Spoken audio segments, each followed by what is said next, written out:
Hi everyone, आज का जो हमारा टॉपिक है वो है मैकेनिज्म ऑफ इन्फेक्शन। तो इसके अंदर हम पढ़ेंगे कि क्या पूरा प्रोसेस होता है इन्फेक्शन होने का। तो सबसे पहले देख लेते हैं इन्फेक्शन क्या है। The invasion and growth of germs in the body, मतलब जर्म्स का बॉडी में एंटर करके ग्रोथ करके इन्फेक्शन डिजीज कॉज करना, इन्फेक्शन बनकर डिजीज कॉज करना। तो जो जर्म्स होते हैं ये बैक्टीरिया भी हो सकता है, वायरसेस भी हो सकते हैं, फंजाई भी हो सकता है, या कोई और माइक्रो ऑर्गेनिज्म भी हो सकते हैं। माइक्रो ऑर्गेनिज्म क्या होते हैं जिन्हें हम अपनी नेक्ड आइज से नहीं देख सकते हैं, और उसी की कैटेगरी में आते हैं बैक्टीरिया, वायरस, फंजाइसिस और ये जर्म्स। ठीक है, तो इन्फेक्शन कॉज करता है हेल्थ प्रॉब्लम। ये कोई अच्छी चीज़ नहीं है इन्फेक्शन, ये हमेशा हमें कॉज करेगा हेल्थ प्रॉब्लम्स। अब डेफिनेशन देखते हैं हम मैकेनिज्म ऑफ इन्फेक्शन की।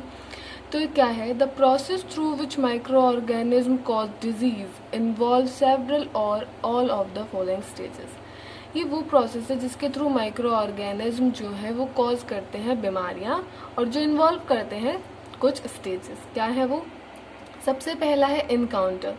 इनकाउंटर क्या है? सबसे पहले हमारा अचानक से जिस माइक्रोब से हमें या फिर जिस जर्म से हमें इन्फेक्शन होने वाला है उससे पहले सबसे पहले कांटेक्ट होगा, और कांटेक्ट ही नहीं होगा तो आगे कोई प्रोसेस नहीं होगा। तो इसीलिए हमें यहाँ पे initial contact with a given microbial species is critically important. तो the source of infection arise, जो सोर्स होते हैं इन्फेक्शन के वो क्या क्या हो सकते हैं? ह्यूमन्स हो सकते हैं, एनिमल्स हो सकते हैं, इंसेक्ट्स हो सकते हैं, एनवायरनमेंट हो सकता है। और जो मेजर रूट है, जैसे कि मतलब रूट है, जैसे बस के लिए सड़क रूट है, तो इन्फेक्शन के लिए जो मेजर रूट है वो क्या है ट्रांसमिशन के? सबसे पहले तो कांटेक्ट, हैंड कांटेक्ट इसके अंदर आ जाएगा। इनहेलेशन, ड्रॉपलेट इन्फेक्शनिंग, कॉमन कोल्ड इसका एग्जाम्पल आ जाएगा। इंजेक्शन आ जाएगा, इनोकुलेशन आ जाएगा इसमें एग्जाम्पल। तो उसके बाद इसका जो सेकेंड प्रोसेस है इसके अंदर वो होगा colonization. The microorganism need to survive and multiply under local conditions. अब माइक्रो ऑर्गेनिज्म इनकाउंटर तो हो गया, पर उसे वहाँ पे जीने के लिए मल्टीप्लाई करना पड़ेगा, और उसके लिए उसे कुछ लोकल कंडीशंस चाहिएंगी, जैसे कि एक निर्धारित टेम्परेचर, पीएच, ताकि वो अपने आप को नए हैबिटेट में स्टैब्लिश कर सके। अब क्या होता है कि some species are capable of producing mucolytic enzyme to help them penetrate. कुछ स्पीशीज होती हैं जो कैपेबल होती हैं प्रोड्यूस करने में माइकोलिटिक एंजाइम, जो उन्हें हेल्प कराता है मतलब होस्ट के अंदर पेनिट्रेट करने के लिए। अब है कि the layer of mucus coating of internal body surfaces, और some species have specific adhesion that enable binding with receptor site on human cell. कुछ स्पीशीज़ के पास एडहेरेशन होता है जो उन्हें हेल्प कराता है ह्यूमन सेल की रिसेप्टर साइट पर बाइंड कराने में। थर्ड पॉइंट होगा इसके अंदर, थर्ड इस प्रोसेस के अंदर थर्ड क्या आएगा? Penetration. In the case of the skin, bacteria probably not penetrate, मतलब जैसे हमारी स्किन है उसमें अपने आप ही कोई भी जर्म अपने आप ऐसे डायरेक्टली एंटर नहीं कर सकता। उसे एंट्री के लिए कुछ ना कुछ वहाँ पे सर्जिकल वुंड्स होने चाहिए या इंसेक्ट बाइट के थ्रू।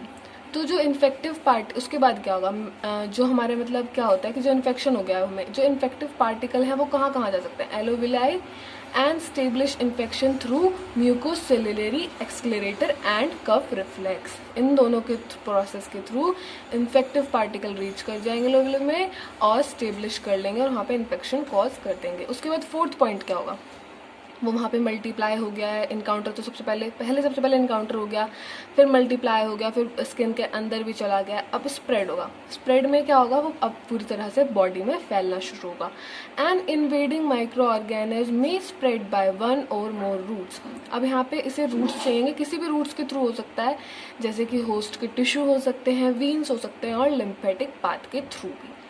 तो उसके बाद अब पूरी तरह से फैल गया है, उसने अपना पूरा अच्छे से वहाँ पे सब कुछ जमा लिया है। अब क्या शुरू करेगा वो? अब फायदेमंद तो थे नहीं है, इन्फेक्शन तो डैमेज ही करेगा। तो क्या डैमेज होगा? Micro organism damage tissue bye a variety of mechanism.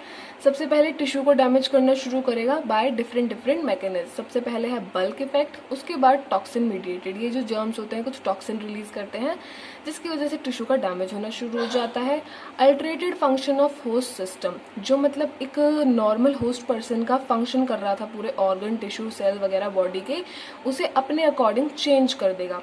उसके बाद क्या होगा? Host response to infection. अब इन्फेक्शन हो गया है होस्ट को, अब वो उसके खिलाफ जंग करेगा। कैसे करेगा? अपने इम्यूनिटी को, उसकी जो इम्यूनिटी है उसको सतर्क करके, इम्यूनिटी सतर्क होगी, उसके बाद हमारा जो इम्यून रिस्पॉन्स है वो आएगा और इम्यून रिस्पॉन्स आने से क्या होगा, इन्फ्लामेटरी रिएक्शन होनी शुरू होंगी, हमोरल और सेल मीडिएटेड इम्यून रिस्पॉन्सेज भी क्रिएट होंगे, फिर वहाँ पे पूरी लड़ाई होगी और हमारी जो इम्यूनिटी है काफ़ी बार जर्म्स को हरा देती है और काफ़ी बार नहीं हरा पाती है। तो मेरे को लगता है कि आपको अच्छे से समझ आ गया होगा।